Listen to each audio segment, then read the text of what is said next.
충격적인 일이 벌어졌습니다. 세계 최강이라 자부하던 미국이 이제는 한국 없이는 아시아에서 힘을 쓸 수 없다는 분석에 쏟아지고 있는데요.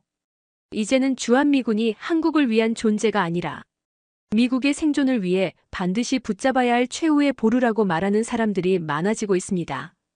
도대체 무슨 일이 생긴 것인지 궁금하신가요?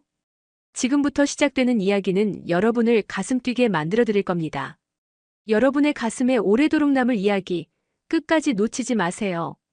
오늘 사연은 미국에서 오신 에드워드 밀러 씨의 사연입니다. 사연 시작 전 구독과 좋아요 버튼 눌러주시면 행운이 찾아옵니다. 그럼 오늘의 사연 시작합니다. 저는 에드워드 밀러입니다. 미국의 대표적인 군사 싱크탱크인 전략국제문제연구소에서 선임연구원으로 활동하며 한미동맹과 인도태평양 전략을 연구하고 있습니다. 하지만 여기까지 오기까지 저는 오랜 시간 동안 미국 국방부에서 근무하며 동아시아 안보 전략을 수립해온 전략 분석가였습니다. 제가 군사 분야에 관심을 가지게 된 건 어린 시절부터였습니다. 저는 미국 버지니아주에서 태어나 자랐고 제 아버지는 미 공군 장교였습니다. 어릴 때부터 군사기지에서 전투기들이 이착륙하는 모습을 보고 자랐고 자연스럽게 군사 전략과 국제 정세에 대한 관심이 커졌습니다. 고등학교 시절에는 미 육군사관학교 진학을 고민하기도 했지만 저는 보다 넓은 시각에서 국가안보를 연구하고 싶다는 생각에 조지타운 대학교에서 국제정치학을 전공하게 되었습니다. 그곳에서 저는 냉전 시대 이후에 미국 외교 정책과 군사 전략을 심도 있게 연구하면서 동아시아 지역이 앞으로 미국 안보 전략의 핵심이 될 것이라는 확신을 가지게 되었습니다. 대학 졸업 후 저는 국방부 산하의 연구기관에서 전략 분석가로 일을 시작했고 이후 국방부로 자리를 옮겨 20년간 미국의 동아시아 군사 전략 수립에 관여했습니다. 저는 국방부에서 근무하며 주한미군의 역할을 분석하는 업무를 맡았고 특히 한미동맹의 유지와 주한미군 주둔이 미국의 이익에 어떤 영향을 미치는지에 대한 보고서를 여러 차례 작성했습니다. 트럼프 1기 행정부 시절에는 주한미군 철수 및 방위비, 분담금 협상과 관련된 내부 보고서를 작성하는 핵심 팀원 중 한 명이었습니다. 당시 트럼프 대통령은 한국은 미국의 보호를 받으면서도 비용을 제대로 부담하지 않는다는 입장을 고수했고 저는 한국이 분담금을 더 낼 여력이 충분하다고 판단했습니다. 따라서 한국이 적절한 방위비를 부담하지 않는다면 미군 철수도 고려해야 한다는 논리를 담은 보고서를 작성했습니다. 이때까지만 해도 저는 한국이 미국의 중요한 동맹국이라는 점을 인정하면서도 어디까지나 미국이 주도하는 관계라고 생각해왔습니다. 주한미군이 한국을 지켜주고 한국은 그에 상응하는 보상을 해야 한다고 믿었죠. 미국이 없으면 한국이 독자적인 안보를 유지하는 것은 불가능하다는 것이 저와 많은 국방부 관계자들의 공통된 인식이었습니다. 하지만 최근 몇 년 동안 제 생각을 뒤흔드는 변화들이 일어나기 시작했습니다. 한국은 더 이상 과거의 한국이 아니었고 오히려 미국이 한국을 필요로 하는 상황이 만들어지고 있었습니다. 현재 저는 CSIS에서 연구원으로 활동하며 한미동맹과 인도태평양 전략을 분석하고 있습니다. 연구를 하면 할수록 제가 과거 국방부에서 가졌던 인식이 얼마나 시대에 뒤처진 것인지 점점 깨닫게 되었습니다. 특히 중국의 군사적 팽창과 대만 해협의 긴장, 그리고 한국의 독자적인 방위력 강화는 미국이 한국을 손쉽게 떠날 수 없는 이유가 되고 있었습니다. 저는 직접 눈으로 확인해야만 했습니다. 한국은 정말 미국 없이도 안보를 유지할 수 있을 정도로 강해졌는가? 그리고 정말로 미국이 한국을 더 절실히 필요로 하는 시대가 온 것인가? 라는 생각이 들기 시작했죠. 처음에는 단순한 변화라고 생각했습니다. 한국이 경제적으로 성장하고 군사력도 어느 정도 향상되는 것은 당연한 흐름이라고 봤습니다. 하지만 그 변화의 속도와 방향이 점점 예상을 뛰어넘기 시작했습니다. 한국은 단순한 방어적 차원을 넘어 이제는 스스로 강대국의 길을 걷고 있었습니다. 미 국방부에서 근무할 당시 저는 한국을 미국의 보호 아래 있는 동맹국으로 간주했습니다. 북한의 위협에 대응하기 위해 미군의 지원이 필수적이며 전략적 요충지로서의 가치는 있지만 독자적인 군사력만으로는 생존이 어렵다고 판단했죠. 그러나 최근 몇 년 동안 한국이 보여준 행보는 제가 알고 있던 한국과는 완전히 다른 모습이었습니다. 우선 한국의 공군력 강화는 주목할 만한 수준이었습니다. 한국은 미군이 자랑하는 F-35 스텔스 전투기를 도입해 그 수를 꾸준히 늘리고 있었습니다. 스텔스 기술이 적용된 5세대 전투기를 운용하는 국가는 전 세계적으로 극소수에 불과하며 이는 미국이 군사적으로 가장 신뢰하는 국가들에게만 허용하는 특권이었습니다. 한국은 이를 통해 단순히 방어적인 공군력을 넘어 전략적으로 적을 선제적으로 타격할 수 있는 능력을 갖추기 시작했습니다. 그리고 그것은 단순한 시작일 뿐이었습니다. 더 놀라운 것은 한국이 자국산 전투기 개발에도 박차를 가하고 있다는 점이었습니다. KF-21 보람의 개발 프로젝트는 처음에는 단순한 시도라고 생각했습니다. 하지만 시제기가 성공적으로 제작되고 실제 시험 비행이 이어지는 모습을 보며 저는 생각을 바꾸기 시작했습니다. 과거에는 한국이 항공기 핵심 부품을 미국이나 유럽에서 공급받아야 했지만 이제는 자체 기술력으로 4.5세대 전투기를 만들어내고 있었습니다. 이 정도면 단순한 방어력이 아니라 전략적 자립을 목표로 하고 있다는 뜻이었습니다. 한국의 해군력 강화도 눈에 띄었습니다. 과거 한국 해군은 주로 연안 방어에 초점을 맞춘 작전 개념을 가지고 있었습니다. 그러나 지금 한국은 완전히 다른 방향으로 나아가고 있습니다. 미국의 동맹국들 중에서도 핵추진 잠수함 개발을 공식적으로 추진하는 국가는 극히 드뭅니다. 하지만 한국은 이제 핵잠수함을 자체적으로 개발하려 하고 있었습니다. 핵잠수함은 일반 디젤 잠수함보다 훨씬 오랜 기간 작전이 가능하며 전략적 억제력 면에서 엄청난 가치를 지닙니다. 제가 국방부에서 근무하던 시절 핵잠수함 기술은 철저히 미국이 통제하는 분야였습니다. 오스트레일리아가 오커스 협정을 통해 미국과 영국으로부터 핵잠수함 기술을 제공받기로 했을 때도 이는 극도로 제한적인 협력의 일환이었으며 전례 없는 결정으로 평가되었습니다. 하지만 한국은 미국의 기술 제공 없이도 독자적으로 핵잠수함을 개발하겠다는 의지를 보이고 있었습니다. 그리고 중요한 점은 이 계획이 단순한 정치적 구호가 아니라는 것입니다. 한국은 실제로 이를 추진할 수 있는 경제력과 기술력을 갖추고 있었습니다. 미사일 방어체계 또한 놀라운 속도로 발전하고 있었습니다. 한국은 자체적으로 한국형 삼축체계를 구축하며 북한뿐만 아니라 중국과 러시아의 위협에도 대응할 수 있는 능력을 갖추기 시작했습니다. 킬체인 한국형 미사일 방어체계, 대량 응징 보복으로 구성된 이 시스템은 단순한 방어적 개념을 넘어 선제 대응 능력까지 포함하고 있었습니다. 저는 처음 이 소식을 들었을 때 한국이 독자적인 방어체계를 구축하려는 것에 대해 회의적인 시각을 가졌습니다. 하지만 한국이 지속적으로 미사일 개발에 투자하고 실제 성과를 내는 모습을 보면서 제 생각은 점점 바뀌기 시작했습니다. 특히 한국이 최근 개발한 극초음속 미사일과 장거리 탄도미사일의 성능이 미국 내에서도 논의되고 있었습니다.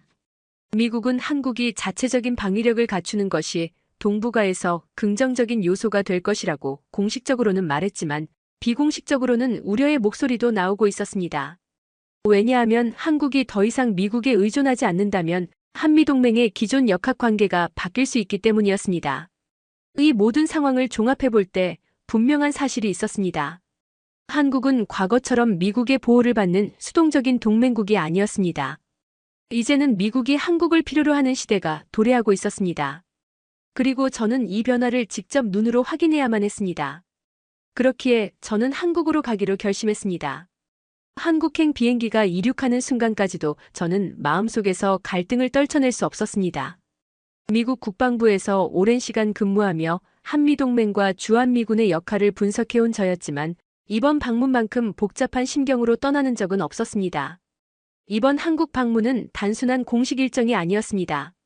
저는 단순한 외교적 미사여구를 듣고 싶은 것이 아니었고 교과서적인 분석을 반복할 생각도 없었습니다. 직접 가서 눈으로 보고 한국이 실제로 어느 정도의 독자적인 방위력을 갖추었는지 그리고 정말로 미국보다 한국이 더 우위에 설 수 있는 상황이 온 것인지 확인해야만 했습니다. 인천국제공항에 도착한 저는 과거와는 확연히 달라진 풍경을 목격했습니다. 공항에서부터 느껴지는 것은 한국의 변화된 위상이었습니다.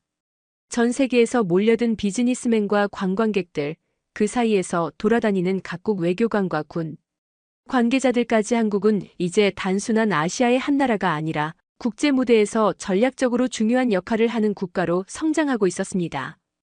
저를 마중 나온 한국 국방부 관계자는 첫 일정으로 평택 주한미군 기지 방문을 권했습니다. 평택에 위치한 캠프 험프리스는 현재 세계 최대 규모의 해외 미군 기지로 미국의 인도태평양 전략에서 핵심적인 역할을 하는 곳이었습니다. 과거 제가 국방부에서 일할 때도 여러 차례 보고서를 통해 이 기지의 중요성을 강조한 바 있었고, 주한미군이야말로 미국의 아시아 전략을 유지하는 핵심 축이라 생각해왔습니다. 그러나 평택 기지에서 만난 한국군 고위 관계자의 첫 마디는 제가 예상했던 것과는 완전히 다른 방향이었습니다. 이제 주한미군은 미국을 위한 존재입니다. 한국은 독자적인 방위력을 갖췄고 우리가 주한미군을 필요로 하기보다는 이제 미국이 주한미군을 필요로 하는 시대가 되었습니다. 그 말에 저는 순간 말을 잃었습니다. 지금까지의 제 경험과 분석과는 완전히 반대되는 주장이었기 때문이었습니다. 물론 한국이 강해졌다는 점은 부정할 수 없었습니다. 앞서 미국에서도 여러 차례 한국의 군사력 발전에 대한 보고서를 접했었고 기술력과 자주 국방 능력이 강화되고 있다는 것은 알고 있었습니다. 하지만 주한미군이 미국을 위한 존재라는 주장은 쉽게 받아들이기 어려운 개념이었습니다. 그 말씀이 정확히 무슨 의미인지 설명해 주실 수 있겠습니까? 저는 차분한 어조로 질문했지만 머릿속은 이미 복잡하게 돌아가고 있었습니다. 그러자 한국군 관계자는 미리 준비해둔 자료를 꺼내 보여주었습니다. 첫 번째 자료는 한국의 독자적인 방위 전략이었습니다. 한국은 이미 F-35 전투기 도입뿐만 아니라 KF-21을 자체 개발하며 스텔스 기술까지 확보하고 있었습니다. 단순한 도입이 아니라 자체적인 연구 개발과 생산 능력까지 갖추었다는 것이 중요했습니다. 게다가 한국형 미사일 방어체계와 초고속 탄도미사일 개발까지 이어지며 더 이상 단순한 방어적 전력만을 보유한 나라가 아니었습니다. 현재 한국군은 북한뿐만 아니라 중국과 러시아의 위협에도 대응할 수 있는 수준으로 발전했습니다. 게다가 한국형 아이언돔 시스템까지 구축되고 있으며 우리가 독자적으로 구축한 미사일 방어체계는 미군과의 통합 없이도 작동할 수 있는 수준입니다. 한국군 관계자는 이렇게 설명하며 이어서 두 번째 자료를 내밀었습니다. 그것은 미국의 인도태평양 전략이 변화하고 있다는 내용이었습니다. 주한미군이 만약 철수한다면 미국이 아시아에서 전략적으로 얼마나 불리한 위치에 처할지 아십니까? 그 질문은 오히려 제가 해야 할 말이었습니다. 저는 오랫동안 한미동맹을 분석하며 미군이 있어야 한국이 안보를 유지할 수 있다는 논리를 펼쳐왔습니다. 그런데 지금 한국이 오히려 미국이 주한미군 없이는 아시아에서 힘을 쓸 수 없다고 주장하고 있었습니다. 그 관계자는 대만 해협을 중심으로 한 미국의 작전 시나리오를 분석한 자료를 보여주며 설명을 이어갔습니다. 중국이 대만을 공격한다고 가정했을 때 하와이에서 출동하는 미군과 평택에서 출동하는 미군 중 어느 쪽이 더 빠르게 대응할 수 있을까요? 그 질문에 저는 답을 하지 못했습니다. 너무나도 명확한 사실이었기 때문입니다. 평택에 주둔한 미군은 대만 유사시 2시간 이내에 작전 지역에 도착할 수 있지만 하와이나 괌에서 출동하는 미군은 최소 하루 이상이 걸립니다. 즉 미국이 인도태평양 지역에서 중국을 견제하기 위해서는 주한미군이 필수적인 요소가 된다는 뜻이었습니다. 한국이 더 이상 보호받아야 할 동맹국이 아니라 미국이 반드시 유지해야 하는 전략적 거점으로 변하고 있었습니다. 그동안 저는 한미동맹을 미국 중심의 관점에서 바라봐왔습니다. 하지만 지금 눈앞에서 펼쳐지는 현실은 제 분석과는 완전히 다른 방향으로 흐르고 있었습니다. 결국 주한미군이 철수하면 미국의 인도태평양 전략은 근본적으로 흔들릴 수밖에 없다는 뜻이군요. 저는 마침내 이 말을 내뱉었습니다. 그러자 한국군 관계자는 미소를 지으며 한마디 덧붙였습니다. 바로 그겁니다, 밀러 박사님. 이제는 한국이 미국의 보호를 필요로 하는 것이 아니라 미국이 한국을 전략적으로 붙잡아야 하는 시대가 온 것입니다. 그 말을 듣는 순간 저는 제 머릿속의 고정관념이 하나둘씩 무너지는 것을 느꼈습니다. 이제 남은 것은 단 하나였습니다. 직접 제 눈으로 확인하는 것이었습니다. 제 머릿속은 복잡한 생각들로 가득 차 있었습니다. 한국이 주한미군의 필요성을 주장하는 것이 아니라 오히려 미국이 주한미군을 필요로 한다고. 이건 단순한 자부심의 표현이 아니었습니다. 철저한 전략적 분석과 명확한 데이터가 뒷받침된 주장들이었습니다. 그렇다면 지금까지 미국 내에서 주장되던 주한미군 철수로는 대체 무엇을 근거로 나온 것인가? 혹시 미국이 정말로 주한미군을 철수시킨다면 그 선택이 미국을 더욱 위험한 상황으로 몰아넣을 수도 있는가? 평택 기지를 떠나는 차 안에서 저는 자연스럽게 미국 내의 정치적 흐름을 떠올렸습니다. 트럼프 대통령이 방위비 분담금 인상을 요구하며 주한미군 철수 가능성을 언급했던 그 순간 미국 내에서도 논쟁이 벌어졌습니다. 트럼프의 주장은 단순한 협상 전략이 아니라 더 깊은 정치적 의도가 숨어 있었습니다. 미국 내 고립주의를 주장하는 세력들은 한미동맹이 불필요한 비용이라고 생각하고 있었습니다. 그들에게는 해외 주둔 미군을 감축하고 미국의 안보를 미국 본토 중심으로 재편하는 것이 목표였습니다. 그러나 반대편에서는 이런 주장을 강하게 반박했습니다. 주한미군이 빠지는 순간 미국의 인도태평양 전략은 무너질 것이다. 이것은 단순한 외교적 레토릭이 아니었습니다. 그들은 철저한 분석을 통해 주한미군이 아시아 전역에서 미국의 영향력을 유지하는 마지막 방어선이라는 점을 강조했습니다. 특히 주한미군이 철수하면 주일미군의 역할까지 위축될 것이며 이는 곧바로 중국이 동아시아에서 패권을 장악할 기회를 제공하는 것과 같다는 점을 경고하고 있었습니다. 미국 내 군사 전략가들 사이에서도 의견이 분분했습니다. 어떤 이들은 한국이 충분히 자립할 수 있다며 미군의 철수가 가능하다고 주장했습니다. 그러나 다른 이들은 한국이 아니라 미국이 문제라고 지적했습니다. 한국은 오히려 미국보다 더 빠르게 변화하고 있다. 우리가 준비되지 않은 사이 한국은 자체 방위력을 강화하며 이미 독립적인 전략을 구축해가고 있다. 이제 문제는 한국이 아니라 미국이다. 이런 주장이 나오기 시작하면서 저는 처음으로 미국 중심 세계 질서가 위태로울 수도 있음을 느끼게 되었습니다. 하지만 이 문제는 단순한 군사 전략만의 문제가 아니었습니다. 정치, 경제, 외교, 그 모든 요소가 얽혀 있었고 이 논쟁 뒤에는 더 깊은 흐름이 존재하고 있었습니다. 그리고 저는 그 흐름을 추적하던 중 한 가지 이상한 점을 발견하게 되었습니다. 어떤 정보들이 감춰지고 있었다. 미국 내에서 주한미군 철수론이 거론될 때마다 그와 관련된 정보들은 유독 제한적으로 공개되고 있었습니다. 주한미군 철수가 가져올 전략적 위험성에 대한 분석 자료들은 일부 극소수의 전문가들만 접근할 수 있었고 언론에 공개된 내용들은 단순한 예산 문제나 외교적 갈등 수준에서만 다뤄지고 있었습니다. 분명히 뭔가 이상했습니다. 미국이 주한미군을 유지하는 것이 더 절실하다는 사실이 명확한데도 왜 일부 세력들은 철수를 주장하며 오히려 이 문제를 축소하려 하고 있는 것인가? 이건 단순한 정치적 이슈가 아니었습니다. 무언가 더 깊고 더 비밀스러운 흐름이 움직이고 있었습니다. 저는 이 문제를 더 파헤쳐 보기로 결심했습니다. 그러나 제가 미처 예상하지 못한 사실이 하나 있었습니다. 이 진실을 쫓는 순간 저는 너무나도 충격적인 사실을 마주하게 된다는 것이었죠. 저는 한미연합훈련을 직접 참관할 수 있는 기회를 얻었습니다.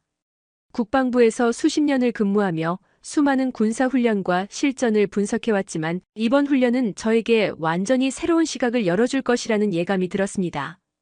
훈련은 경북 포항 인근에서 진행되었습니다. 이곳은 한미 해병대가 연합 상륙작전을 훈련하는 핵심 장소로 복잡한 해안선과 산악 지형이 섞여 있어 실제 전장 환경을 모의하기에 최적의 조건을 갖춘 지역입니다. 저는 해병대 지휘관들과 함께 훈련을 지켜볼 수 있는 관측소에 배치되었습니다. 그곳에서 내려다본 훈련장은 마치 실전을 방불케 하는 긴장감으로 가득 차 있었습니다. 아직 동이 트지 않은 시각, 검은 바다 위로 미 해군 강습 상륙함과 한국 해군의 대형 수송함에서 상륙. 장갑차와 공기부양정이 물 위를 가르며 전진하기 시작했습니다. 동시에 F-35B 스텔스 전투기들이 일본 이와쿠니 미군 기지에서 이륙해 목표 지역을 정밀 타격하며 상륙작전의 길을 열었습니다. 하지만 이 과정에서 가장 눈길을 끈 것은 한국군 단독으로 진행된 선제 타격이었습니다. 작전 개시와 동시에 한국군의 K-239 천무 다연장 로켓 시스템이 목표 지역을 정밀 타격하며 적 가상 표적을 제거했습니다. 뒤이어 현무포 탄도미사일이 초정밀 타격을 가하면서 적의 주요 방어선을 무력화시켰습니다. 이 정도 수준이면 미 해병대 지휘관이 제 옆에서 중얼거렸습니다. 그는 한국군이 제공한 실시간 정찰 데이터를 보며 미국의 개입 없이도 한국군이 대규모 작전을 수행할 능력을 갖추었음을 인정하지 않을 수 없는 표정을 짓고 있었습니다. 해상에서의 선제 타격이 끝나자 상륙부대가 움직이기 시작했습니다.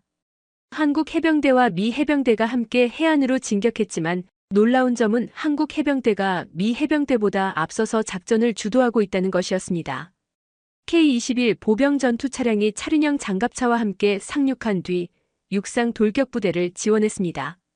이때 한국군은 자국산 드론과 무인기 체계를 활용해 실시간 전장을 분석하고 적의 잔존 세력을 정확히 파악해 나갔습니다.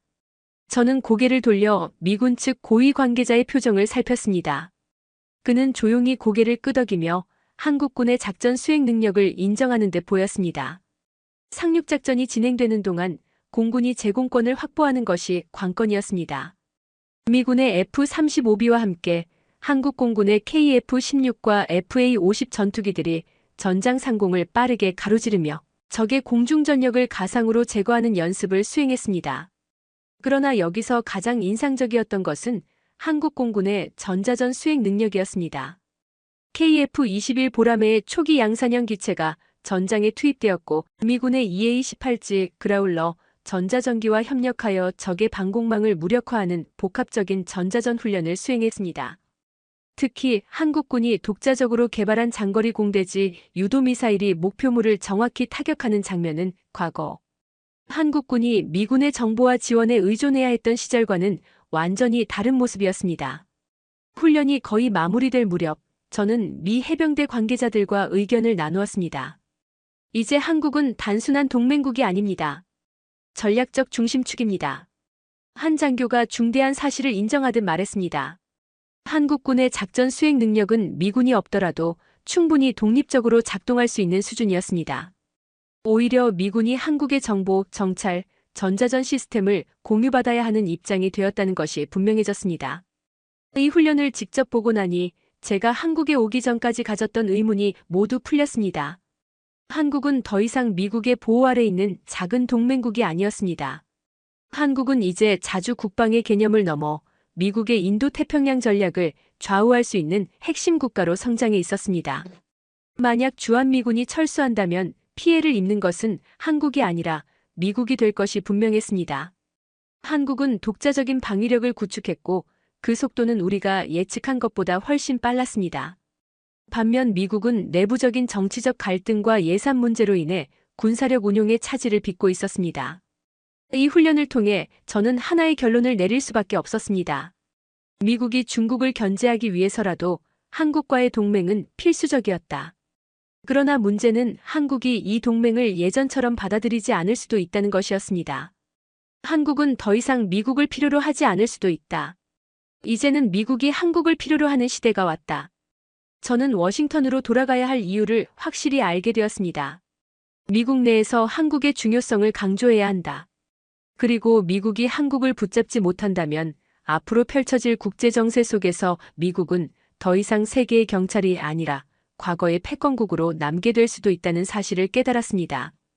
저는 오랜 시간 미국 국방부에서 근무하면서 수많은 국가들의 군사력과 전략을 분석해왔습니다. 하지만 지금 이 순간 제가 보고 있는 한국은 단순한 미국의 동맹국이 아니었습니다. 한국은 이제 세계적인 군사 강국으로 성장해 있었고 심지어 미국조차도 한국의 전략적 가치를 의심할 수 없는 상황이 되었습니다. 한미연합훈련을 직접 본 뒤 저는 한 가지를 확신했습니다. 이제 한국이 미국을 필요로 하는 것이 아니라 미국이 한국을 더욱 절실히 필요로 하고 있다. 미국은 지금까지 자국 중심의 세계 질서를 유지해왔습니다. 유럽에서는 나토, 아시아에서는 한미동맹을 통해 세계 최강 대국으로 군림해왔죠. 그러나 이제 그 구도가 변하고 있었습니다. 한국은 더 이상 미국의 보호를 받는 나라가 아니었습니다. 오히려 한국은 미국이 아시아에서 전략적 입지를 유지하기 위해 반드시 붙잡아야 하는 나라가 되었습니다.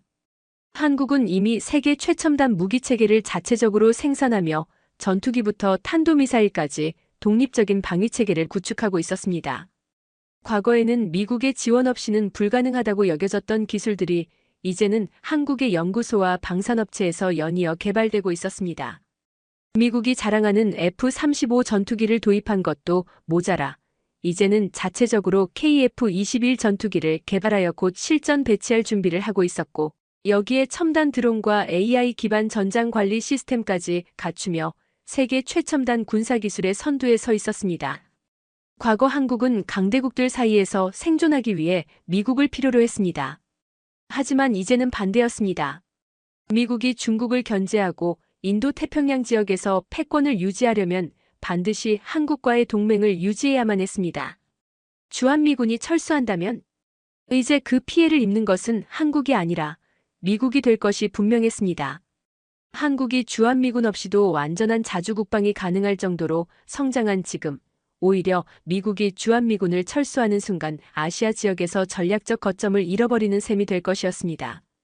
한국은 이미 강력한 군사력과 세계적인 경제력을 바탕으로 독립적인 전략을 구축해 가고 있었고, 그 변화의 속도는 우리가 예측한 것보다 훨씬 빨랐습니다.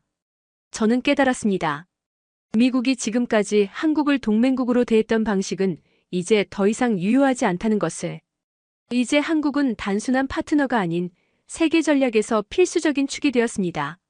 한국이 미국을 필요로 하기보다는 미국이 한국을 필요로 하는 시대가 도래한 것입니다. 이제 저는 워싱턴으로 돌아가야 했습니다.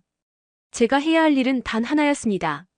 미국 내에서 한국의 중요성을 강조해야 한다. 저는 단순한 보고서가 아니라 미 국방부와 백악관을 흔들어 놓을 강력한 주장을 담은 보고서를 작성할 것이었습니다. 한국과의 동맹을 강화하지 않는다면 미국은 아시아에서 점점 영향력을 잃어갈 것입니다. 이제 선택은 미국의 몫이었습니다. 우리는 한국을 존중하고 동등한 파트너로 인정하며 더 강한 동맹을 구축할 것인가? 아니면 우리가 한국을 붙잡지 못하고 스스로 무너지는 길을 걸을 것인가? 미국이 이제는 결정을 내려야 할 순간이었습니다. 저는 워싱턴으로 돌아와 곧바로 제 사무실로 향했습니다. 오랜 국방부 근무 시절부터 익숙했던 이곳, 미국 정치와 군사 전략이 결정되는 중심지에서 저는 전혀 새로운 시각을 가진 채 돌아왔습니다. 이제 제 앞에 놓인 과제는 단 하나였습니다. 미국은 더 이상 한국을 보호받아야 할 동맹국이 아니라 반드시 유지해야 할 최우선 전략 파트너로 인정해야 한다. 하지만 문제는 단순하지 않았습니다. 트럼프 대통령이 재선에 성공하며 미국은 다시 강경 보수파들의 입김이 강해진 상황이었습니다. 그들은 여전히 한국을 안보 무임승차국 정도로 바라보며 방위비 분담금 인상과 주한미군 철수를 카드로 꺼내고 있었습니다. 한국은 우리가 보호해줘야 하는 나라다. 주한미군을 철수하고 그 예산을 미국 본토 방어에 써야 한다. 한국은 미국 없이 존재할 수 없는 나라다. 저는 이 말들이 얼마나 터무니없는지, 그리고 시대에 뒤처진 발상인지 한국에서 직접 눈으로 보고 왔습니다. 한국은 이미 군사력, 경제력, 기술력에서 세계 최상위권에 올라선 나라였습니다. 오히려 이제는 미국이 한국과의 관계를 더욱 절실히 유지해야 하는 입장이었습니다. 이제 보고서를 작성할 때였습니다. 제 보고서는 다음과 같은 내용으로 작성되었습니다. 제목 한국, 이제는 미국이 필요로 하는 국가. 군사력 더 이상 미국의 보호를 받는 나라가 아니다. 한국은 현재 세계 최첨단 전투기 KF-21을 개발하며 자체적인 전투기 생산 능력을 갖춘 극소수 국가 중 하나가 되었다. 한국의 탄도미사일 개발 속도는 세계 최상위권이며 자국산 극초음속 미사일 및 장거리 순항 미사일까지 확보하고 있다. 주한미군 철수 시 피해를 입는 것은 한국이 아니라 미국이다. 한국은 자체 방위력을 구축한 반면 미국은 아시아에서 전략적 거점을 상실하게 된다. 경제력 미국보다 빠르게 성장하는 국가.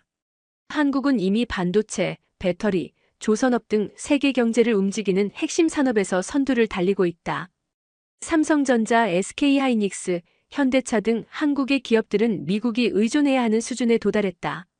미국의 반도체 공급망은 한국 없이는 유지될 수 없다. 한국의 경제력은 이미 영국, 프랑스를 추월하는 수준으로 성장했다.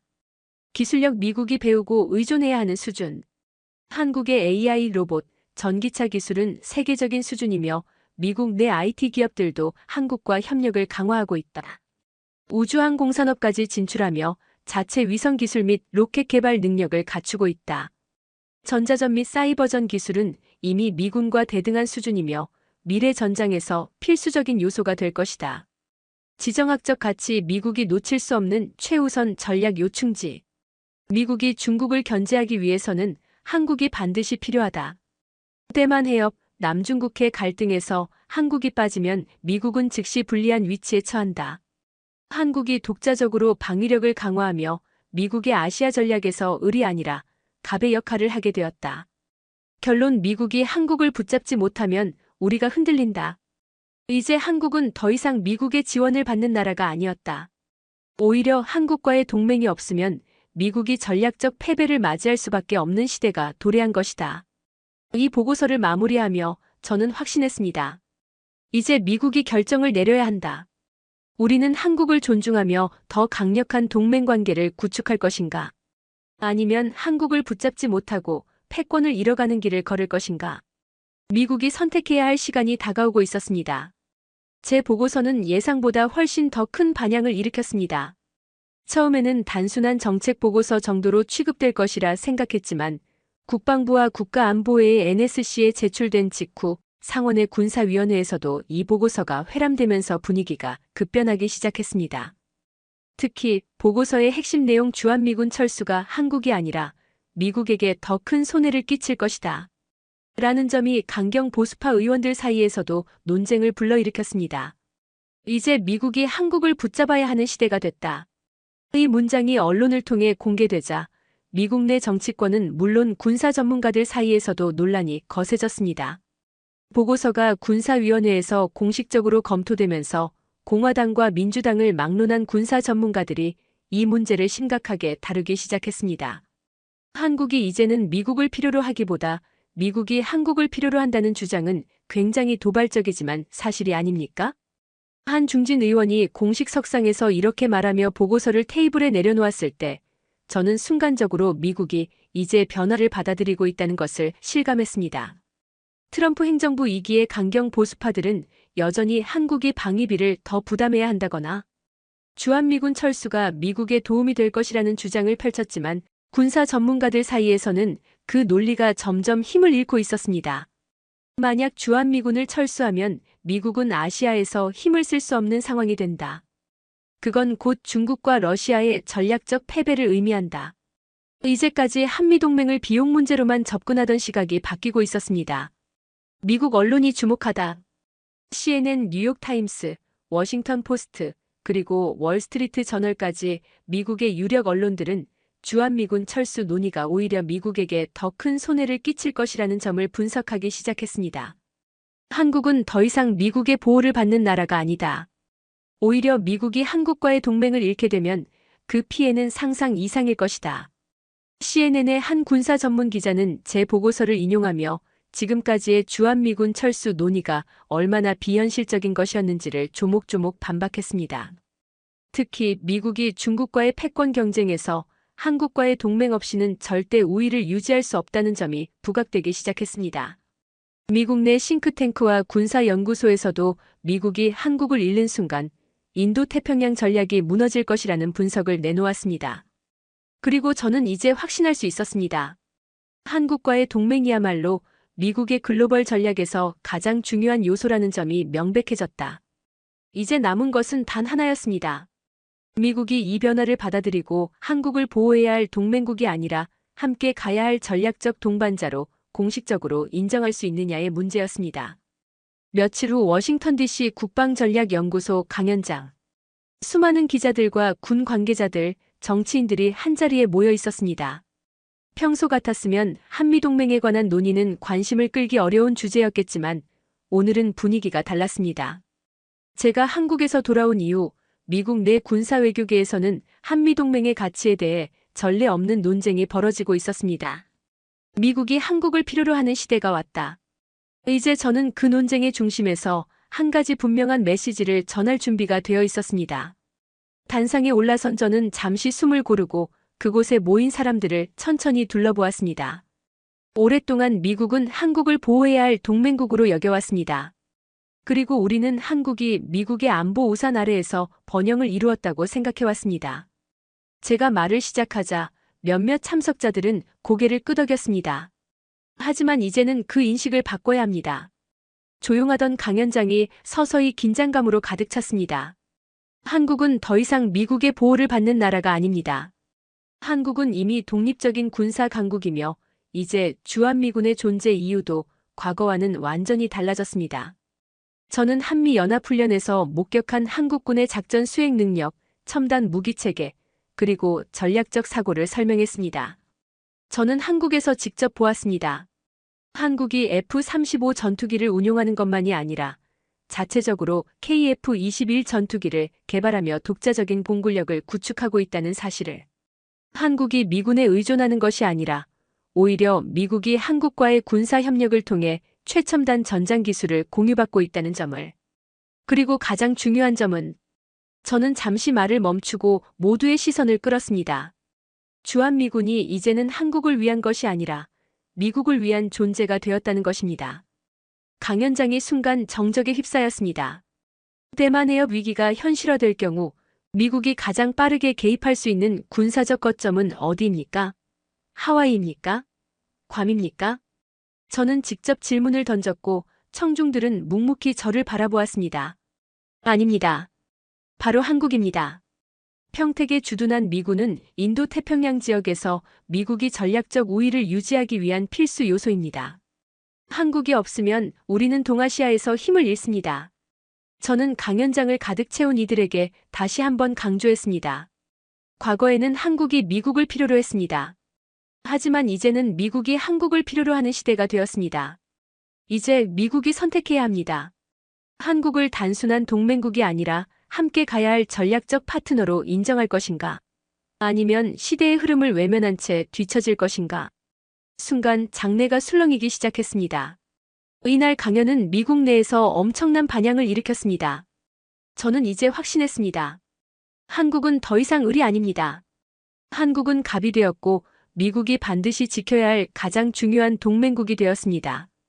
이제 남은 것은 미국이 이 변화를 얼마나 빠르게 받아들이느냐의 문제였습니다. 믿을 수 없는 일이 벌어졌습니다. 미국에서는 절도범들이 판을 치고 수많은 가게들이 문을 닫고 있습니다. 불안정한 치안 속에서 국민들은 불안감을 호소하고 있는데요. 오늘 사연은 미국에서 오신 데이비드 존슨 씨의 사연입니다. 저는 데이비드 존슨, 미국 텍사스 출신의 IT 엔지니어입니다. 어릴 때부터 저는 미국이 세계에서 가장 위대한 나라라고 믿어왔습니다. 그것은 저만의 생각이 아니라 제가 태어나고 자란 환경이 그렇게 가르쳤기 때문이었죠. 저는 부모님으로부터 늘 들었습니다. 미국은 자유와 번영의 나라야. 우리가 하는 것이 곧 세계 표준이고 다른 나라들은 우리를 따라오려고 노력하는 거야. 이 말은 제 인생의 신념이 되었습니다. 저는 미국의 강대함을 믿었고 우리 기술이 최고라고 확신했으며 미국에서 만든 것이라면 무조건 세계에서 가장 우수하다고 생각했습니다. 세계에서 가장 뛰어난 IT 기업? 당연히 미국 실리콘밸리에 있었고 우리가 만든 기술이 곧 글로벌 표준이었습니다. AI, 반도체, 소프트웨어, 클라우드, 모든 혁신은 우리가 주도했고 다른 나라들은 그저 우리 기술을 따라잡으려고 애쓰는 것뿐이라고 생각했습니다. 특히 한국, 일본, 대만 같은 아시아 국가들은 단순한 기술 하청국일 뿐이었습니다.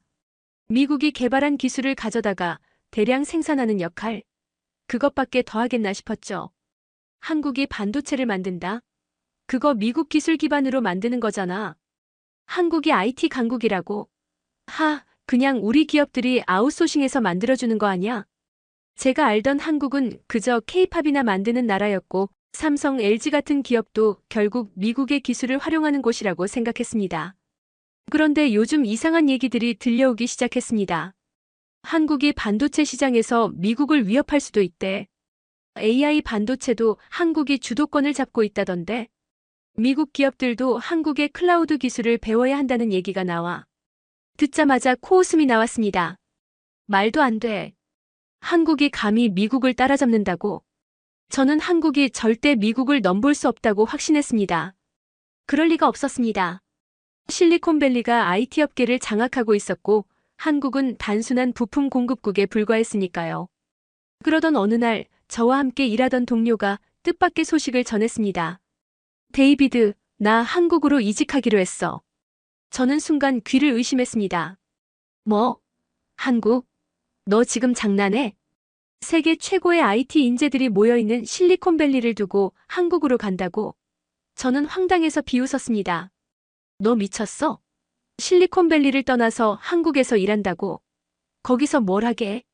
케이팝 스타라도 될 거야? 하지만 그는 진지했습니다. 데이비드, 너 한국을 너무 모르고 있는 거야. 지금 AI, 반도체, 클라우드 시장에서 한국이 얼마나 앞서가고 있는지 알면 깜짝 놀랄걸.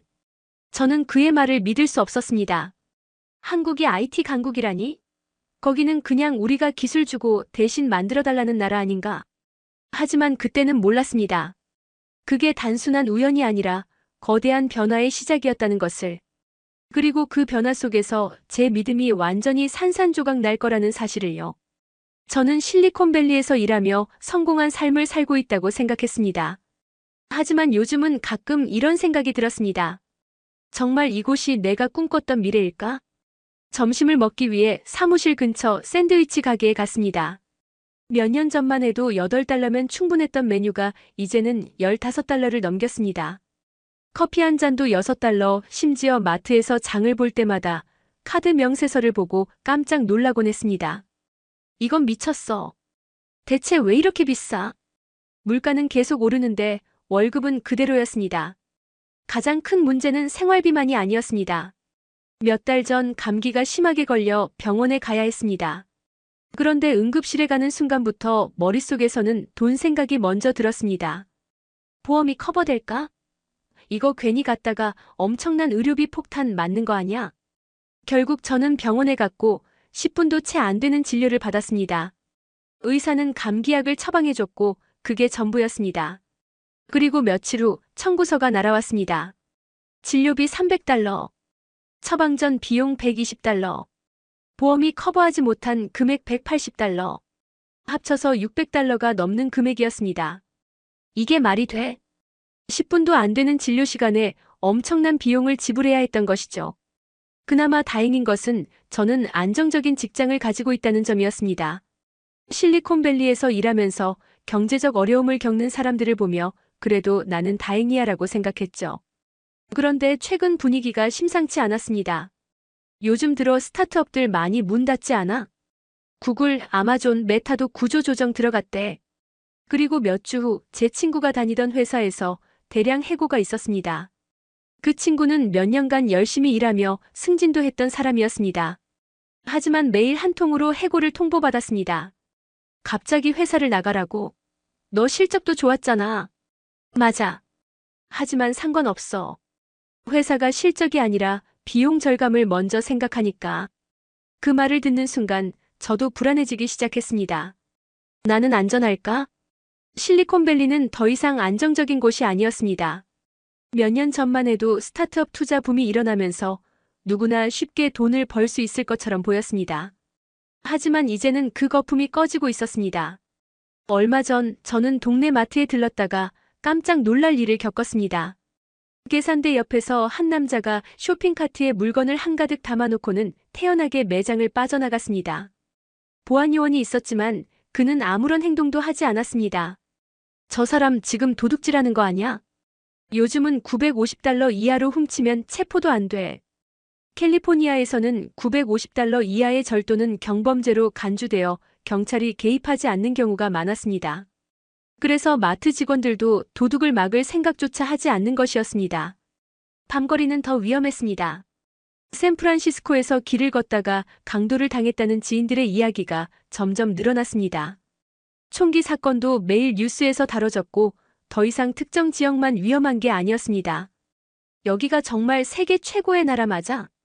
제 마음속에서 어릴 때부터 믿어왔던 위대한 미국이라는 신념이 점점 흔들리기 시작했습니다.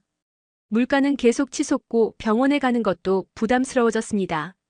IT 업계조차 안정적이지 않고 거리는 점점 더 위험해졌습니다. 저는 점점 이런 생각이 들었습니다. 미국에서의 삶이 이렇게까지 힘들어질 줄은 몰랐다. 저는 미국이 세계에서 가장 부유하고 강한 나라라고 믿어왔습니다. 하지만 요즘 뉴스를 볼 때마다 이런 생각이 듭니다. 우리가 진짜 선진국이 맞나? 몇 년 전만 해도 미국에서 중산층으로 산다는 것은 안정적인 삶을 의미했습니다. 하지만 이제는 다릅니다. 경제가 불안정해지면서 평범한 미국인조차 생존을 걱정해야 하는 시대가 왔습니다. 샌프란시스코의 월세는 이미 말도 안 되는 수준까지 올라갔습니다. 제가 사는 아파트는 월세가 $4,000가 넘습니다. 불과 몇 년 전까지만 해도 같은 아파트를 $2,500에 빌릴 수 있었는데 5년 만에 거의 2배 가까이 상승했습니다. 문제는 월세뿐만이 아닙니다. 전기세, 수도세, 인터넷 요금 등 모든 것이 감당하기 어려울 만큼 가파르게 상승하고 있고, 자동차 보험료와 건강보험료도 대기업에서 일하는 저조차도 감당하기 어려운 수준입니다. 한 친구는 이런 말을 했습니다. 지금 미국에서 월급만으로 집을 사는 건 불가능해. 예전에는 열심히 일하면 중산층이 될 수 있었고, 가정을 꾸리고 내 집을 살 수 있었습니다. 하지만 이제는 그런 게 점점 어려워지고 있습니다. 실제로 미국의 중산층 비율은 지속적으로 감소하고 있으며 이제는 미국인의 절반 이상이 월급이 끊기면 한 달도 버티지 못하는 상황이라는 믿기 힘든 조사 결과도 나왔습니다. 그렇다면 정부는 뭘 하고 있을까요? 미국의 정치인들은 하루가 멀다 하고 서로 싸우기 바쁩니다. 공화당과 민주당은 서로의 정책을 발목 잡느라 정신이 없고 경제 위기에 대한 해결책은 나오지 않고 있습니다. 그 와중에 미국의 국가부채는 역사상 최고치를 기록하고 있습니다. 미국 국가부채는 $34조 돌파했고 GDP 대비 부채 비율은 120%를 넘은 지 오래입니다. 이 말인즉슨 미국 경제는 더 이상 건강한 상태가 아니라는 뜻입니다. 게다가 연방준비제도가 금리를 올리면서 대출이자가 급등했고 집을 사려면 대출이 필요한데 금리가 너무 높아 살 수가 없으며 기업들도 대출을 받기 어려워져 투자가 줄어드는 악순환이 계속되었죠. 소비자들은 카드 빚이 쌓이면서 생활이 점점 더 어려워지는 상황이 반복되고 있습니다. 한마디로 미국 경제는 지금 깊은 구덩이로 빠지고 있습니다. 샌프란시스코와 LA, 뉴욕 같은 대도시에서는 노숙자가 계속 증가하고 있습니다. 길을 걷다 보면 텐트촌이 점점 늘어나고 있습니다.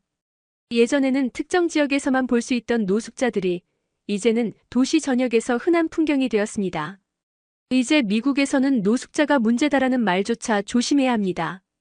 왜냐하면 그들도 힘든 삶을 살고 있는 사람들이다라는 이유로 정치적으로 민감한 문제가 되어버렸기 때문입니다. 하지만 현실은 다릅니다. 노숙자 문제를 해결할 방법을 찾지 않으면 도시 전체가 붕괴할 수도 있습니다. 미국에서는 학교에 아이를 보내는 것도 두렵습니다. 왜냐하면 언제, 어디서 총격 사건이 터질지 모르기 때문입니다. 미국에서 하루 평균 2건 이상의 총기 난사 사건 발생하고 있고, 초등학교, 대학교, 쇼핑몰, 심지어 병원에서도 총격 사건이 발생하고 있습니다. 총을 쉽게 살 수 있기 때문에 누구든 범죄를 저지를 수 있는 것이죠. 하지만 미국에서는 총기 사건이 터져도 뉴스에서 또 라는 반응이 나올 정도로 무뎌져 있습니다. 총기 규제를 주장하는 사람들도 많지만 강력한 총기 로비 단체 NRA의 영향력 때문에 정치권에서는 제대로 된 대책을 내놓지 못하고 있습니다. 이 모든 문제가 한꺼번에 겹치면서 이제는 미국을 떠나려는 사람들이 늘어나고 있습니다.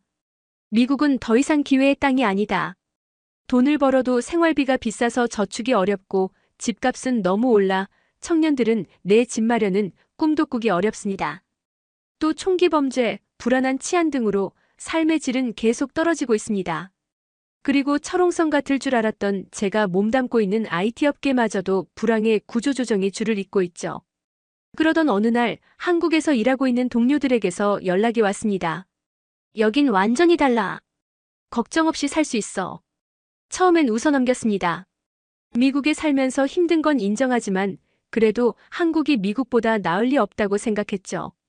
한국이 아무리 발전했다 해도 결국 아시아의 작은 나라 아닌가. 게다가 나는 평생을 미국에서 살았고 미국의 시스템 속에서 성공을 위해 달려왔습니다. 한국이 좋다는 말이 내게는 그저 비현실적인 이야기로 들렸습니다. 하지만 동료들의 말을 듣다 보니 이상한 점이 하나둘씩 보이기 시작했습니다. 미국에서는 모든 것이 불안정한데 한국에서는 다르다는 겁니다. 병원비 걱정을 하지 않아도 되고 밤늦게 길을 걸어도 불안할 일이 없고 집값은 오르긴 해도 아직은 정상적인 수준이라고 했습니다. 대중교통이 잘 발달해서 차 없이도 편리하게 이동할 수 있고 인터넷 속도는 세계 최고 수준이며 심지어 작은 편의점에서도 모바일 결제가 자유롭게 된다는 겁니다. 처음엔 그냥 한국을 좋게 포장하는 이야기라고 생각했습니다. 하지만 SNS와 유튜브를 뒤지면서 제 생각이 점점 흔들리기 시작했습니다. 수많은 외국인들이 한국에서 살며 만족해하는 영상이 쏟아지고 있었습니다. 미국, 유럽, 중동, 심지어 아프리카에서 온 사람들까지 한국에서의 생활을 극찬하고 있었습니다. 한국은 의료비 부담이 없어서 병원 가는 게 두렵지 않아요. 밤 12시에 여자 혼자 걸어도 아무 일도 없어요. 대중교통이 저렴하고 깨끗해서 정말 편리해요. 더 충격적인 것은 한국으로 이민을 오는 외국인들이 계속 증가하고 있다는 사실이었습니다. OECD 통계를 찾아보니 한국의 이민자 증가율이 영국에 이어 세계 2위였습니다. 불과 몇 년 전까지만 해도 한국은 탈출하고 싶은 나라로 여겨졌습니다. 하지만 이제는 상황이 완전히 달라졌습니다. 유학생, 취업자, 기술 이민자, 창업자들이 한국으로 몰려들고 있었습니다. 대체 왜 이렇게 많은 외국인들이 한국으로 떠나는 걸까? 이 질문이 머릿속에서 떠나질 않았습니다. 한때 미국을 동경했던 외국인들이 이제는 한국에서 기회를 찾고 있다는 겁니다. 그리고 그들은 대부분 한 가지 공통적인 이유를 가지고 있었습니다.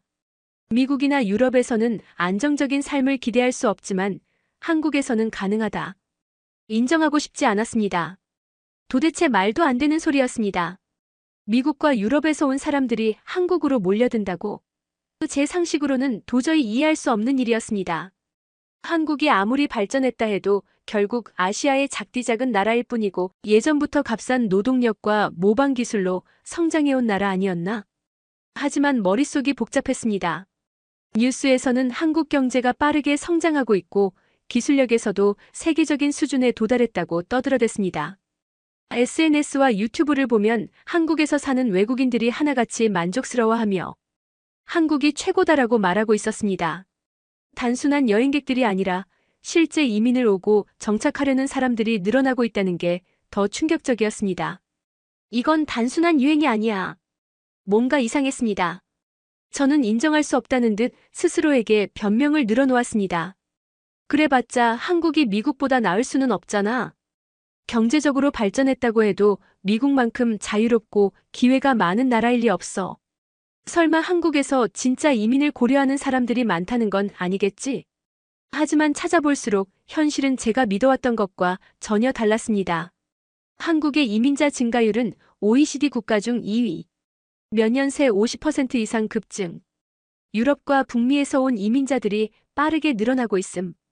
그냥 개발도상국에서 온 사람들이 돈을 벌러 가는 게 아니라 미국, 프랑스, 독일 같은 선진국에서 온 사람들이 한국에서 기회를 찾고 있다는 사실이 저를 혼란스럽게 만들었습니다. 특히 제 눈을 의심하게 만든 건 한국에서 안정적인 삶을 누리고 있는 외국인들의 증언이었습니다. 나는 프랑스에서 직장을 잃고 한국으로 왔어요. 그런데 여기서는 안정적으로 일할 수 있어요. 뉴욕에서는 밤거리를 걷는 게 무서웠지만 서울에서는 그럴 걱정이 없어요. 미국에서는 병원 한번 가려면 몇백 달러씩 깨지는데 한국에서는 부담 없이 병원에 갈 수 있어요. 어떻게 이런 말이 가능할까? 한국이 미국보다 낫다고? 저는 도저히 이해할 수 없었습니다. 그리고 그날 밤 저는 한국이라는 나라를 처음부터 다시 조사하기 시작했습니다. 미국의 현실을 생각해보면 더 이상 부정할 수 없었습니다. 한국이 단순히 경제 성장이 빠른 나라가 아니라 실제로 살기 좋은 나라로 변화하고 있다는 사실을 인정해야 했습니다. 도대체 이 작은 아시아 국가가 어떻게 이렇게 많은 외국인들을 끌어들이고 있는 것일까? 처음 떠오른 생각은 경제 발전이었습니다. 한국은 몇십 년 전만 해도 세계 최빈국 중 하나였다고 알고 있었습니다.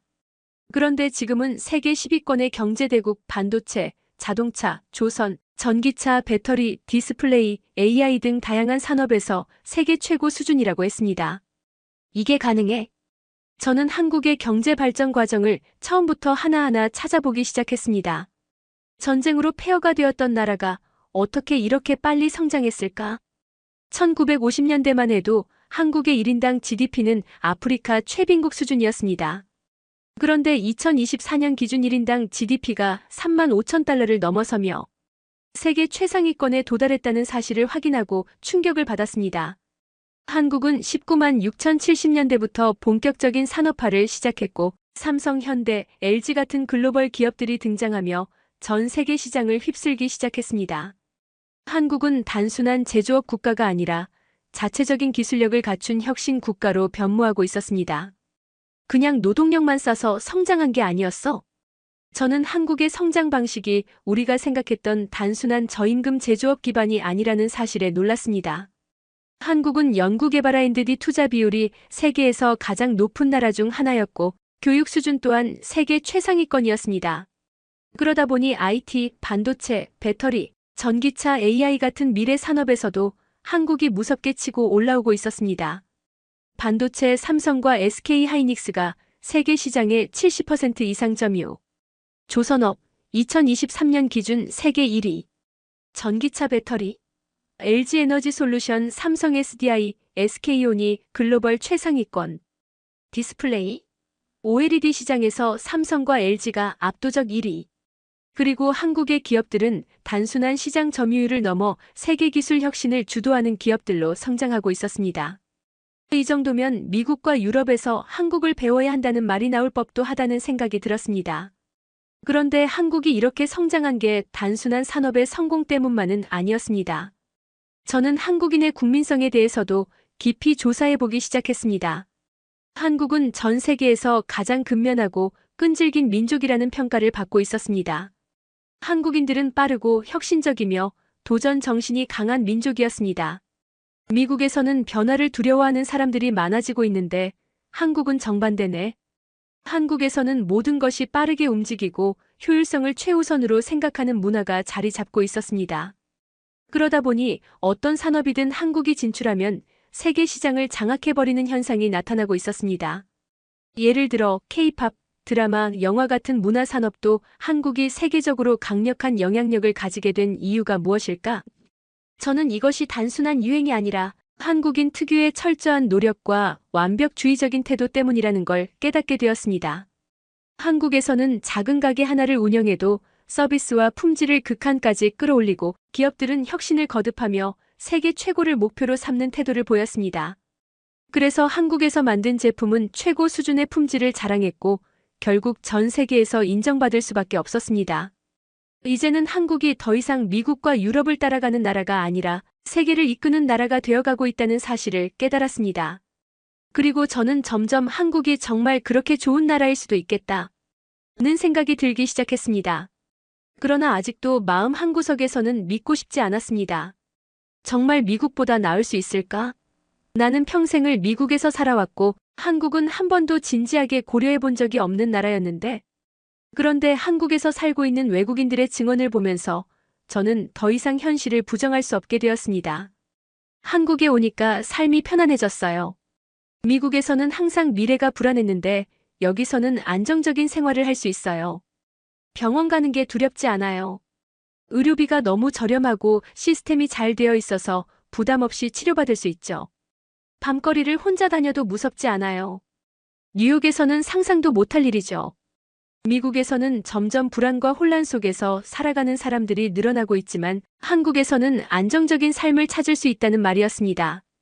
저는 이제 더 이상 이 모든 것을 무시할 수 없었습니다. 그래, 직접 가보자. 한국이 정말 그렇게 살기 좋은 나라라면 내 눈으로 확인해야겠다. 그렇게 저는 인생에서 한 번도 생각해 본 적 없던 결정을 내리게 되었습니다. 한국으로 가기로. 그렇게 저는 인생에서 한 번도 생각해 본 적 없던 선택 앞에 서 있었습니다. 솔직히 말해서 한국으로 이민을 간다는 건 너무 극단적인 선택이었습니다. 한 번도 가본 적 없는 나라에 갑자기 정착을 결정하는 건 말이 안 됐죠. 하지만 계속해서 한국에 대한 자료를 찾아보면 찾아볼수록 도저히 머릿속에서 이 생각이 떠나지 않았습니다. 정말 한국이 그렇게 좋은 곳이라면 한 번쯤 직접 가서 확인해 봐야 하는 거 아닌가? 그래서 저는 한 달이라는 긴 휴가를 내고 한국을 방문해 보기로 결심했습니다. 처음에는 단순한 여행일 뿐이라고 스스로를 설득했습니다. 그래, 그냥 잠깐 가서 보고 오는 거야. 한국이 정말 그렇게 대단한 나라라면 직접 경험해보면 답이 나오겠지. 비행기 표를 예약하고 호텔을 알아보면서도 반신반의했습니다. 미국보다 나은 나라가 과연 있을까? 하지만 동시에 제 마음 한구석에서는 이상한 기대감이 차오르고 있었습니다. 그리고 드디어 한국으로 떠나는 날이 왔습니다. 비행기가 인천공항에 착륙하는 순간 저는 뭔가 이상한 느낌을 받았습니다.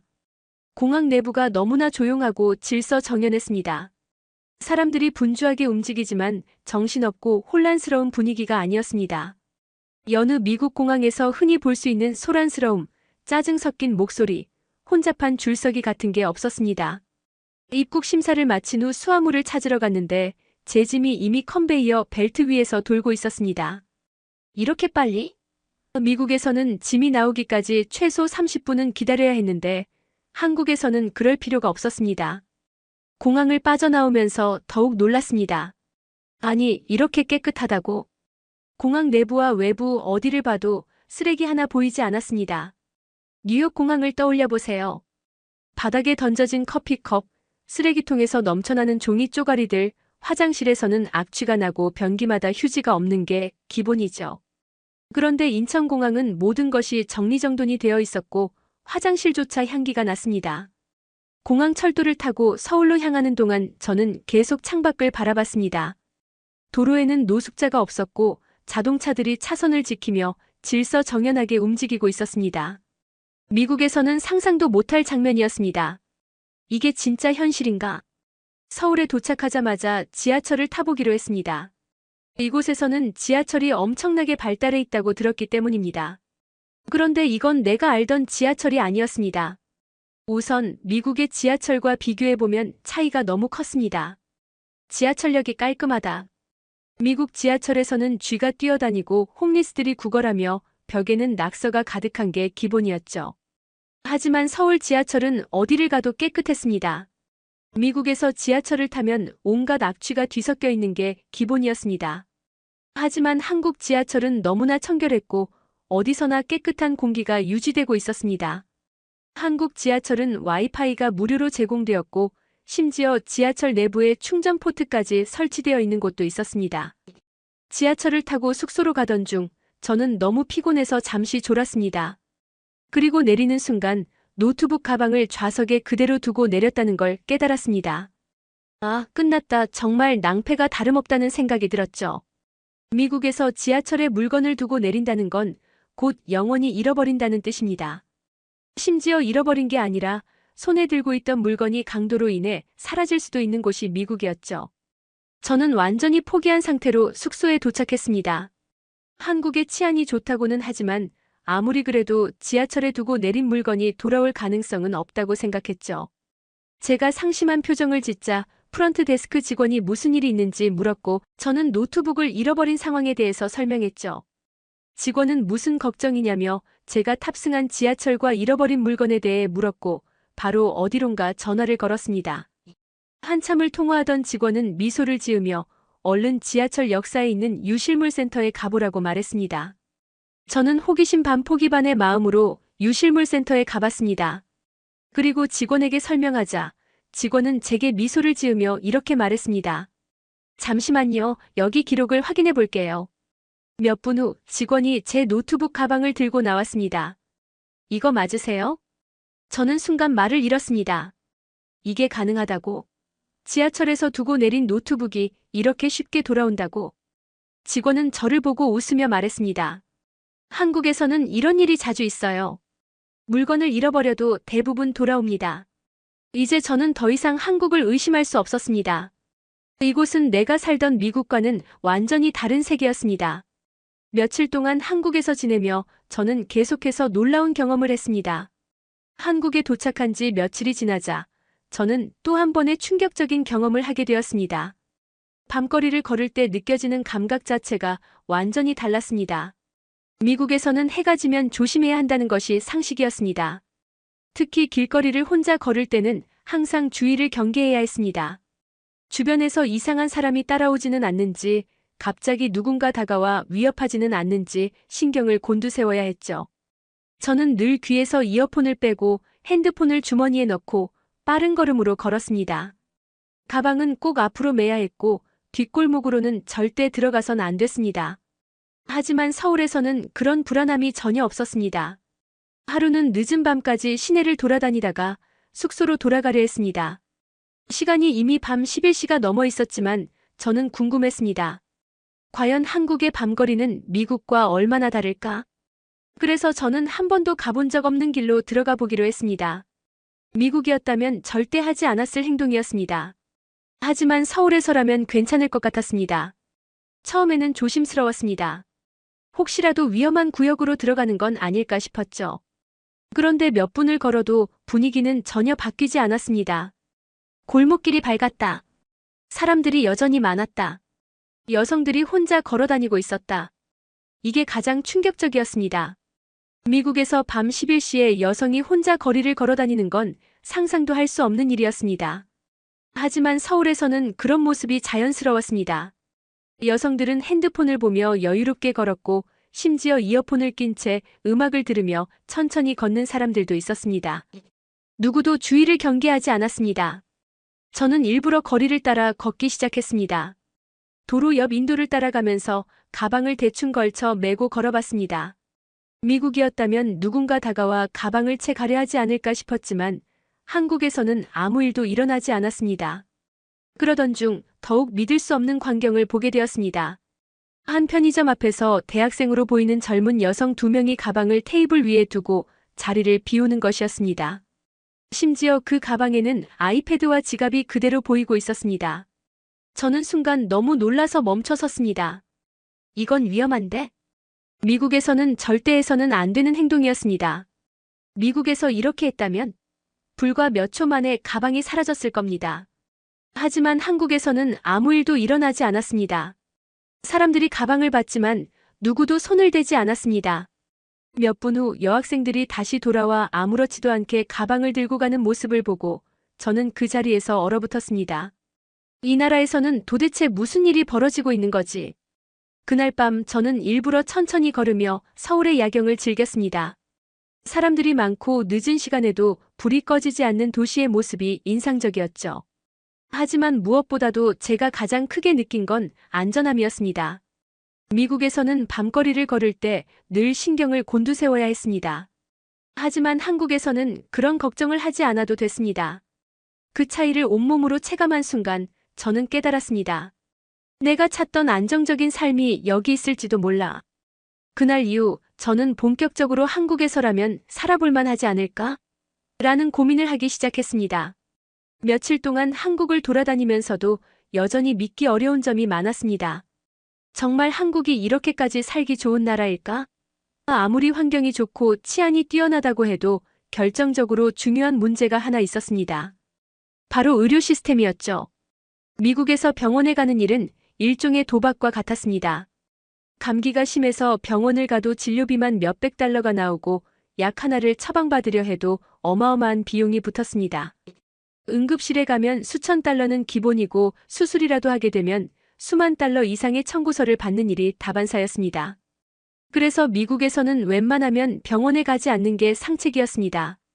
보험이 있어도 커버가 안 되는 부분이 많고 한번 병원에 갔다가 잘못되면 경제적으로 완전히 망가질 수도 있었으니까요.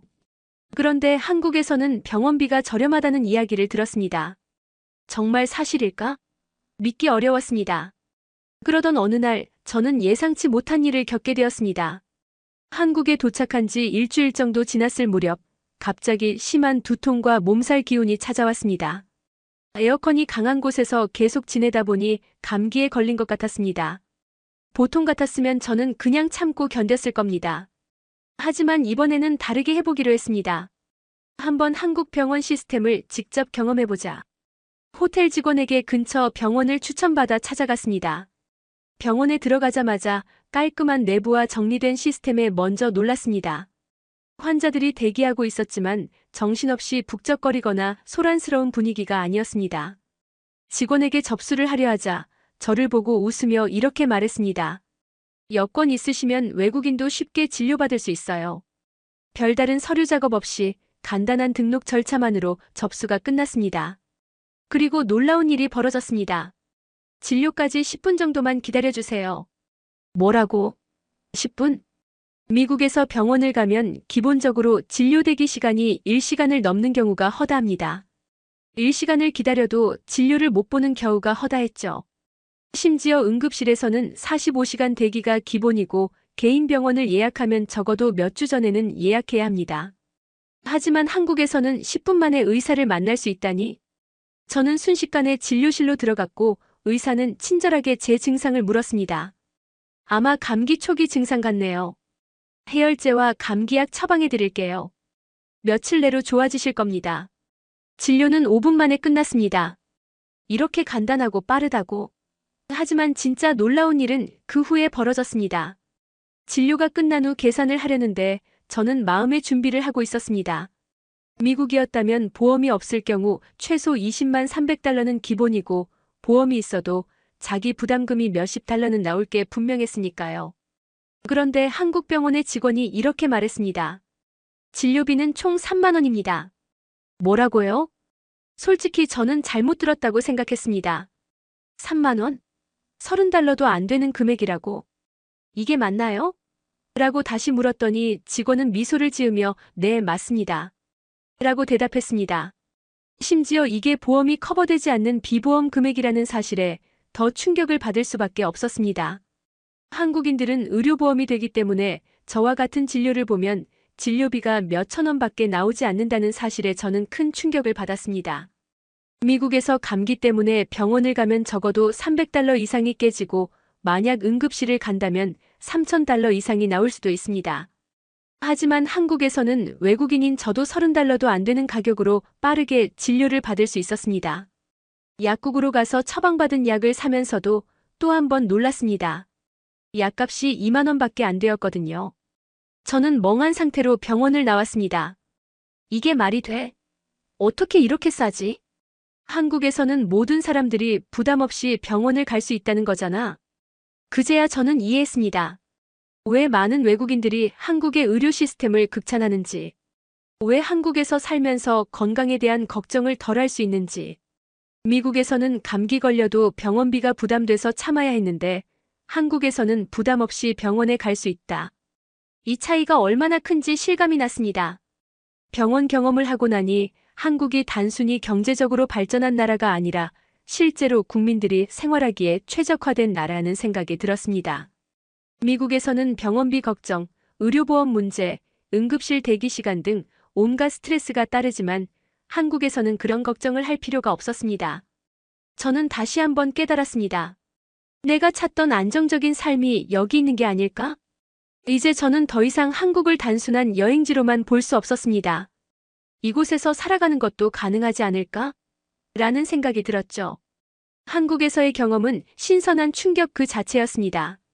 단순한 여행일 뿐이라고 생각했던 한국 방문이었지만 저는 그곳에서 완전히 다른 삶의 가능성을 보았습니다. 높은 삶의 질, 안전한 거리, 저렴하고 효율적인 의료 시스템, 깨끗한 대중교통까지 제가 미국에서 당연하다고 여겼던 모든 불편함이 한국에서는 존재하지 않는 문제였습니다. 하지만 현실적으로 저는 미국인이었고 한국에서 몇 주를 보냈다고 해서 갑자기 한국에 정착할 수 있는 건 아니었습니다. 결국 여행을 마치고 다시 미국으로 돌아왔습니다. 공항으로 가는 길, 저는 마지막으로 한국의 거리를 둘러보았습니다. 인천공항까지 가는 길 여전히 모든 것이 질서정연했고 도로는 깨끗했고 시민들은 차분하고 여유로웠습니다. 내가 진짜 이곳을 떠나는 게 맞나? 비행기에 몸을 싣는 순간까지도 저는 확신이 서지 않았습니다. 하지만 미국에 도착하는 순간 저는 한국에서 느꼈던 감정이 단순한 착각이 아니었음을 깨달았습니다. 실리콘밸리로 돌아온 후 모든 것이 낯설게 느껴졌습니다. 똑같은 거리, 똑같은 사무실, 똑같은 일상이었지만 한국에서 보고 느낀 것들이 머릿속에서 떠나질 않았습니다. 아침 출근길, 끝없이 이어지는 교통체증을 바라보며 한숨이 나왔고 점심을 먹기 위해 식당에 갔다가 30달러 가까이 나온 계산서를 보고 피곤한 미소를 지었습니다. 불과 몇 주 전만 해도 한국에서는 10달러 정도면 훌륭한 한 끼를 해결할 수 있었는데 이곳에서는 모든 것이 너무나도 비쌌습니다. 회사 근처에서 커피를 한 잔 사려고 보니 7달러가 넘는 가격이었습니다. 미국에서는 당연한 것이었지만 이제는 당연하게 받아들여지지 않았습니다. 출근을 해도 집중이 잘 되지 않았습니다. 실리콘밸리의 근무 환경은 여전히 최첨단이었지만 이상하리만큼 피로감이 몰려왔습니다. 한국에서는 밤늦게까지 돌아다녀도 안전한 환경 덕분에 마음이 편안했는데 이곳에서는 뉴스를 틀 때마다 강도 사건, 총기 사고, 인플레이션으로 인한 생활비 부담 증가 같은 이야기뿐이었습니다. 동료들조차도 연봉이 올랐음에도 생활이 점점 더 팍팍해진다고 했습니다. 어느새 주변에도 이곳을 떠나고 싶다는 사람들이 늘어나고 있었습니다. 그러던 중 한국에서 일하고 있는 동료에게 연락이 왔습니다. 한국에서 꽤 만족해 보이던데 혹시 이직 생각 없나요? 처음엔 농담인 줄 알았습니다. 하지만 그는 진지했습니다. 한국에서는 외국인 엔지니어 채용을 적극적으로 늘리고 있어요. IT 산업도 빠르게 성장하고 있고 글로벌 프로젝트도 많아요. 실리콘밸리에서 경험이 있는 엔지니어들은 한국에서도 꽤 인기가 많아요. 솔직히 처음엔 망설였습니다. 아무리 한국이 좋았다고 해도 이곳에서 쌓아온 커리어를 완전히 내려놓고 간다는 것은 쉬운 결정이 아니었습니다. 하지만 한국에서 일하는 여러 외국인 엔지니어들의 후기를 찾아보니 생각보다 긍정적인 평가가 많았습니다. 한국 기업들은 경쟁이 치열했지만 그만큼 빠르게 성장할 수 있는 환경을 제공했고 연봉도 해외 엔지니어들에게는 꽤 좋은 수준이었습니다. 무엇보다 한국에서 생활하는 것이 미국보다 훨씬 안정적이라는 점이 가장 크게 와닿았습니다. 저는 결국 한국 취업을 위한 준비를 시작했습니다. 먼저 한국 기업들의 채용 공고를 찾아보기 시작했습니다. 삼성전자, 네이버, 카카오, LG, SK 같은 대기업들은 해외 엔지니어들을 적극적으로 채용하고 있었고 실리콘밸리에 지사를 둔 한국계 IT 기업들도 많았습니다. 영어만 사용해도 충분한 기업이 있었지만 한국어를 조금이라도 할 줄 알면 훨씬 유리하다는 것도 알게 되었습니다. 그래서 한국어를 배우기 시작했습니다. 완벽하게 구사하기는 어렵겠지만 기본적인 소통이라도 가능하면 분명 도움이 될 것 같았습니다. 다음으로 한국에서 외국인 취업 비자가 어떻게 발급되는지 알아보았습니다. 다행히 IT 업계는 E7 취업 비자를 받기가 비교적 쉬운 편이었습니다. 하지만 한국 기업이 채용을 확정해야만 비자 신청이 가능했기 때문에 먼저 일자리를 확보하는 것이 우선이었습니다. 기존에 알고 있던 네트워크를 활용해 한국에서 일하고 있는 외국인 엔지니어들에게 조언을 구했습니다. 한국에서 엔지니어로 일하는 것은 어떤가요? 그 대답은 대부분 긍정적이었습니다. 일하는 속도가 빠르긴 하지만 그만큼 배울 것도 많고 성장할 기회가 많아요. 본격적으로 한국 기업에 지원서를 넣기 시작했습니다. 예상보다 빠르게 반응이 왔습니다. 특히 AI와 클라우드 기반 서비스를 개발하는 한 한국 IT 기업에서 흥미를 보였고 화상 면접을 제안했습니다. 면접을 보면서 점점 확신이 들기 시작했습니다. 한국 기업들은 글로벌 시장에서 경쟁력을 키우기 위해 실리콘밸리의 경험을 가진 엔지니어들을 원하고 있었고 제 경력이 그들에게 필요한 요소라는 것을 깨달았습니다. 며칠 후 정식으로 채용 제안을 받았습니다. 연봉도 미국에서 받던 수준과 크게 차이나지 않았고 한국에서 생활비가 더 저렴하다는 점을 고려하면 오히려 더 나은 조건이었습니다. 계약서를 받고 사인을 하는 순간 스스로에게 되물었습니다. 이게 정말 현실인가? 몇 달 전까지만 해도 상상도 못했던 일이었습니다. 한국에 가게 될 줄은 몰랐습니다. 하지만 이제는 확신할 수 있었습니다. 미국에서는 미래가 불안했지만 한국에서는 새로운 기회를 찾을 수 있어. 이제 저는 미국에서의 생활을 정리하고 한국으로 떠날 준비를 하고 있습니다. 한국에서의 경험이 제 인생의 새로운 전환점이 될 수 있을까요? 아직은 확신할 수 없습니다. 하지만 한 가지 분명한 것은 제가 한국에서 새로운 기회를 잡아보고 싶다는 것입니다.